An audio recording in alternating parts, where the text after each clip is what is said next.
I spent the past 10 years of my life doing this.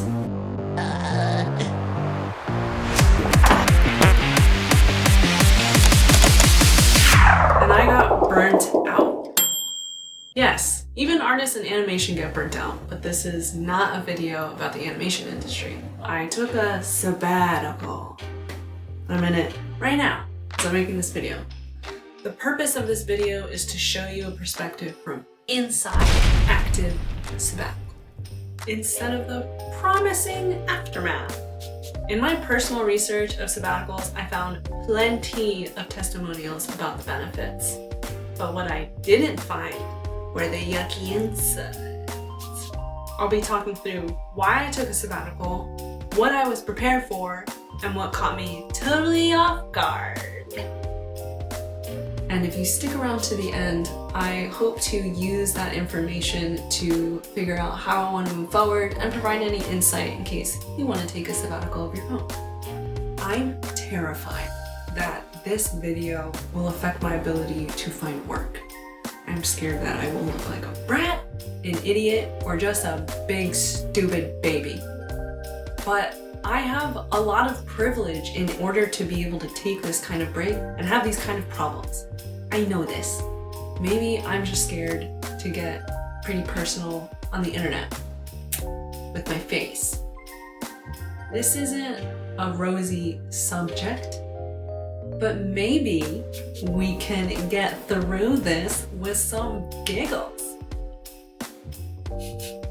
I'm Lizzie. First of all, I'm a professional CG artist. When people ask me what I do, I basically say think Pixar before commercials. And towards the end of my little stint, I started a remote animation studio with some buddies of mine.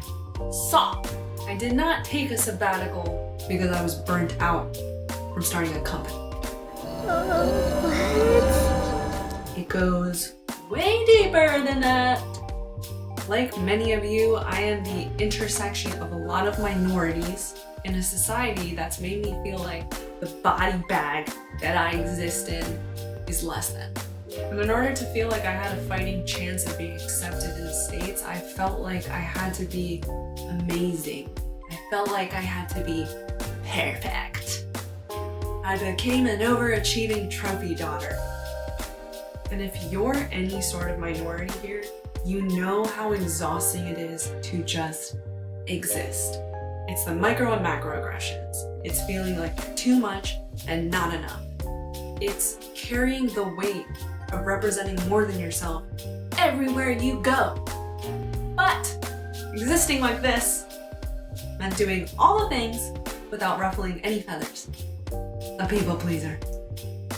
Before taking a sabbatical, I learned that I was incapable of saying what I wanted out loud. It's not that I'm a shy little girl.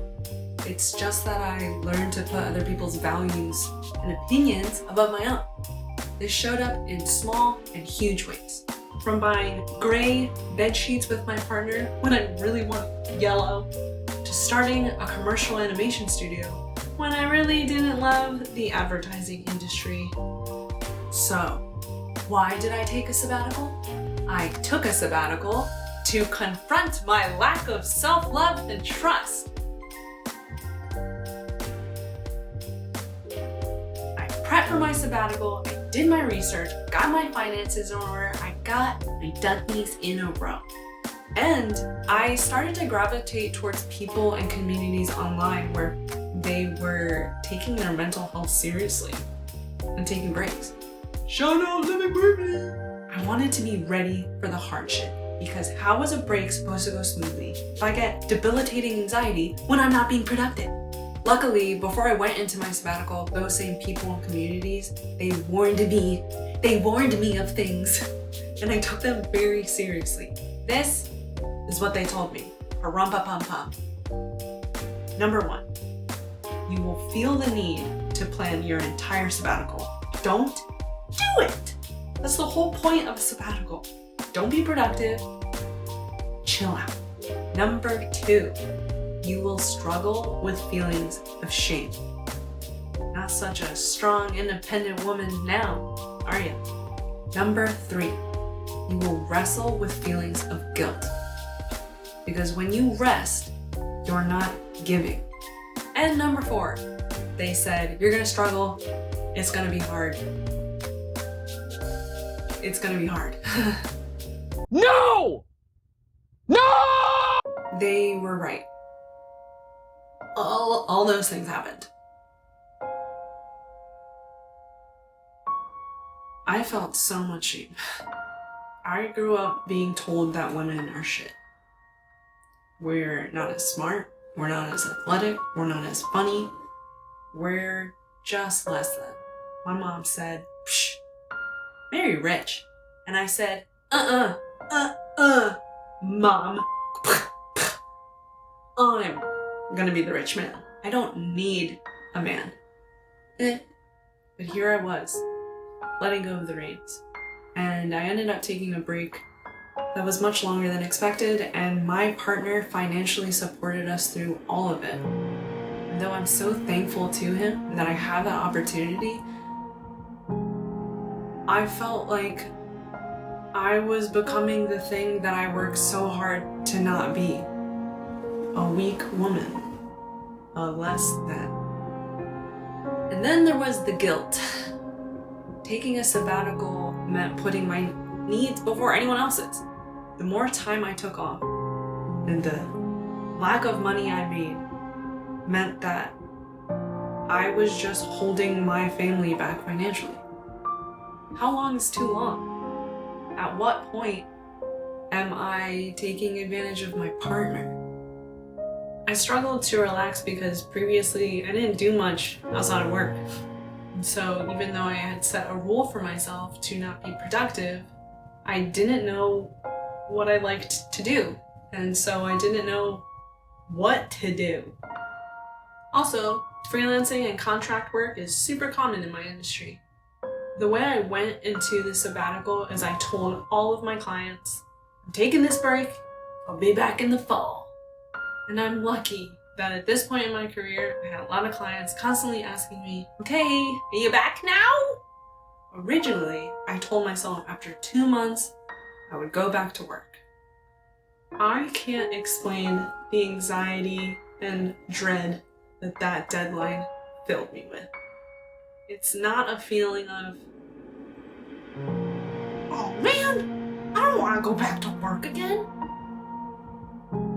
It was more like, I'm not okay. Meanwhile, my colleagues across LinkedIn were losing their jobs and struggling to find work.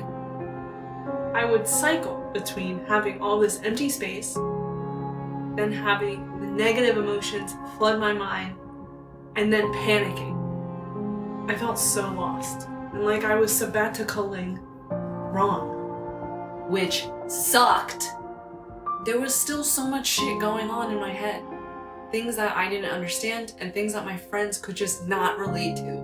So I sought out professional help.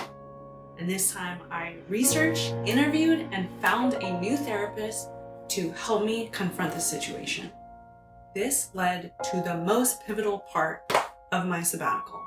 I learned that my previous diagnoses of depression and anxiety were actually just symptoms of my new diagnosis, which is CPTSD.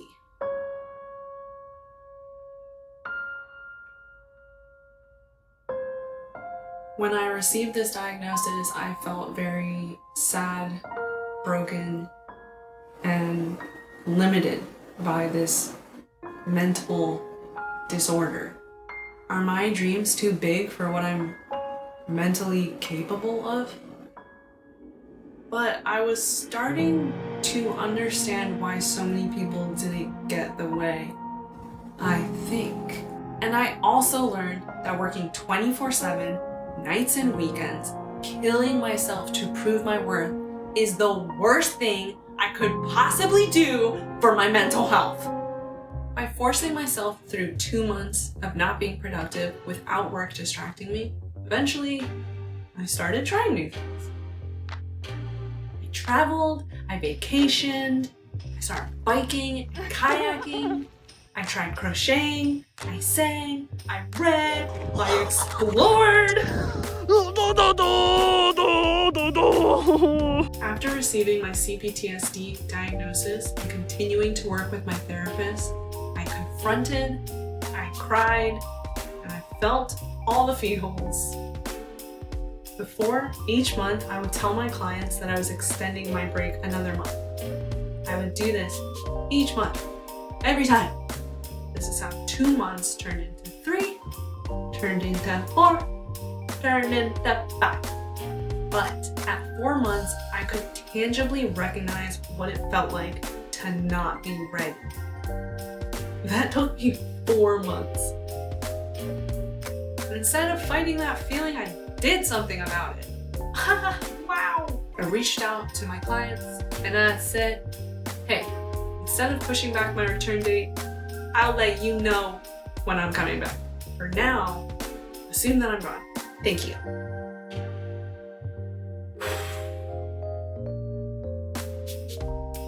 Scary decision, but I felt enormous relief as soon as I did it.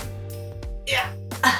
And through this emotional roller coaster, I started to realize how important it was that I took this break. With this time and space, I learned so much, so fast. It was like I was in the hyperbolic time chamber. But instead of Trunks being the main cutie, it was me. I learned what I want and what I don't want, and what works and doesn't work for me. And eventually, the feelings of shame and guilt just kind of started to dissipate. I started to see that trying to be impressive and perfect is stupid. If it's going to make me hate my life along the way, or just send me to an early grave. I am still living with my anxiety and depression, and I don't know what the future will bring. But we spend so much time thinking one day, things will be better. One day, I'll be better. If only I had the time, money, and motivation. Taking a sabbatical confronts you with that one day and shows you, this is what you have. Straight up. So now what? How are you gonna move forward? I'm learning what living with CPTSD means and how it shows up for me. I share my diagnosis of CPTSD because it's fairly new. I think at the moment it's not recognized by DSM-5 as a diagnosis. I know it has had a huge impact on my life. I'm learning what kind of environments make me come alive and kick ass. I'm learning what it means to prioritize and trust myself, because eventually the sabbatical will end. I'm ready for it to end. I know and trust that in a way that feels good. And I refuse to go back to work doing the same shit that made me leave it. Hell no! No! If you've watched this far, thank you. I wonder if your friend who pity watched and then felt super awkward when I started talking about neurodiversity. Maybe you resonate with my story. Or maybe you're planning a sabbatical of your own. If you are, please do more research than this video. Making the decision to take a sabbatical is a whole nother beast of its own. But if you are planning one, I'd love to leave you with some actionable advice. Number 1, get your finances in order. Maybe you can't take a sabbatical right now, but you can save and plan for one in the future, even if it's 1 to 10 years out. Don't just stop working if you don't even know if you can feed yourself. Number 2, take at least 6 to 8 weeks off. According to DJ Donna, the founder of the Sabbatical Project, it takes anywhere from 6 to 8 weeks to fully recover. So make sure you plan to take that time off at least. And I forbid you from being productive. Don't start looking for work in the meantime. Don't start picking people's brains about their job. Just chill out. Take care of yourself. And just chill. Just chill. Number 3, get yourself a support system. That can be a therapist, a career coach, a partner, family, or a friend. Anyone you feel safe with. Please. There is a difference between someone you feel you should feel safe with and someone that you actually, truly feel safe with. Be ruthless about the people you choose to share your yuckies with, and then use them when the bad feelings come up. Force yourself to say those things out loud. I'm feeling guilty. I'm feeling shame. I'm anxious. I'm lost. Let those feelings out, baby. Don't avoid them, or you won't be able to move forward. Number 4, stay loosey-goosey. It's good to have goals for your sabbatical, like, I'm not gonna be productive for 6 to 8 weeks. But I'd be careful of setting overly lofty goals, like, I want to find my life's purpose. You want to set yourself up for success by setting a goal with a kind of guaranteed outcome. Maybe your goal can just be taking time off for 6 to 8 weeks. Also, unexpected things may happen. Random opportunities and experiences may pop up. And I think it's just less stressful to let things unfold as they will unfold. And 5, trust yourself.